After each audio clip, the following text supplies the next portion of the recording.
Electoral Commissioner in Osun State, Professor Abdulganiyu Raji, joins us live for more on updates from Osun. You talked about the engagement of ad hoc staff, persons living with disabilities, the first of its kind in this election.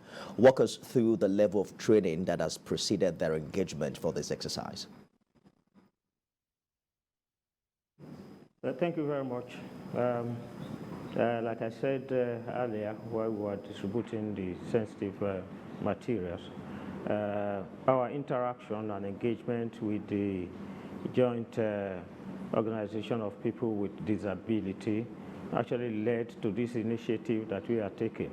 We have had a very cordial relationship with the JONAPIT, and at the end of the day, we now realize that since we have been saying that we want to improve on the inclusiveness of elections, we decided that UCOM members who are with disability will be engaged. And so we scouted around, and at the end of the day, we were able to get between 35 and 40 of them. And they participated in the 12 weeks training that we did for the ad hoc staff, which we call the root training. In fact, at one of the training sessions when the chairman was on a visit to Osun State, he had to take picture with some of them. And so they are fully ready. We have deployed them, and they will be participating in this election. They have been well trained, and with this, we hope it's going to be adopted nationwide, and the other African countries, having been learning from us in Nigeria, will also adopt that. There were incidences of names of ad hoc staff missing on the list on the eve of election in Ekiti. What is INEC doing to ensure that that doesn't repeat itself in Osun? Well, for us, we have trained them. We have interacted with them. We did some other interviews for them to confirm their availability. It is a normal thing that on some occasions, some of them would decide that they will not participate during the election. It is usually not their own decisions. Some of the parents, you of course do have feelings for their children. They are afraid of, break of violence and things like that. But we don't expect that to happen here because we have carefully selected those who will be working for us. One of the key election observers, Yega Africa, is asking that INEC publish the final statistics of PVCs collected by polling units on the eve of the election on INEC's social media platforms. How are you reacting to that? Thank you very much. Well, that is an obvious thing. That's what we do normally. By tomorrow, we are going to publish that, polling unit by polling unit and local government by local government, because the collection of a permanent voter's card ended this afternoon by 3 p.m.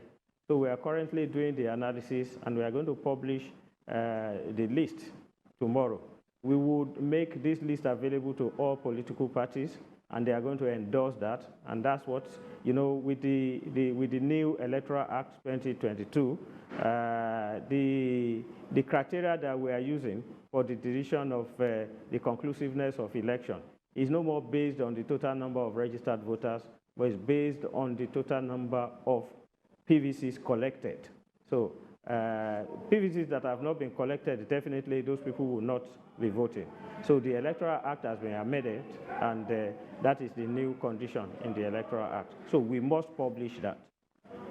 Looking forward to that. Given the history of the election in Osun, the last election was inconclusive. We're hoping that this upgraded version of the act you mentioned will resolve this matter once and for all. Let's talk about the signing of the peace accord. Three political party candidates did not make it to that exercise.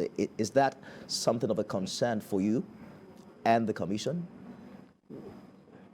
Well, signing of the peace accord is a voluntary thing. If someone decides not to sign the peace accord, well, I don't know, but nobody is forced to do it because it's a voluntary thing, and so we have no serious concern about that.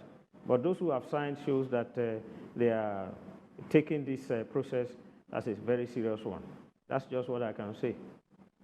But how do you read the mood, the developments ahead of this exercise as it relates to compliance with the Electoral Act and the conduct of political actors within the state? Well, since the passing to law of the Electoral Act 2022 in February, we have actually started implementing it. And that's what actually led to some of the deadlines. You could see that there's an overlap between the 2022 governorship election timetable and that of the 2023, because a number of the deadlines for the activities have been extended. And so that's what led to the overlap. And the political gladiators have also taken this Electoral Act in good faith, and they are abiding. So you could see that even when they could not meet some of the deadline, it wasn't like before where they would just take us to court. They were appealing because they were part of those stakeholders that were carried along before the amendment of the Electoral Act. So we have no issues with that. And the atmosphere in Osun has been very calm, at least in the last 1 year. The tension is not that high, and so we're optimistic that we are going to have a peaceful election.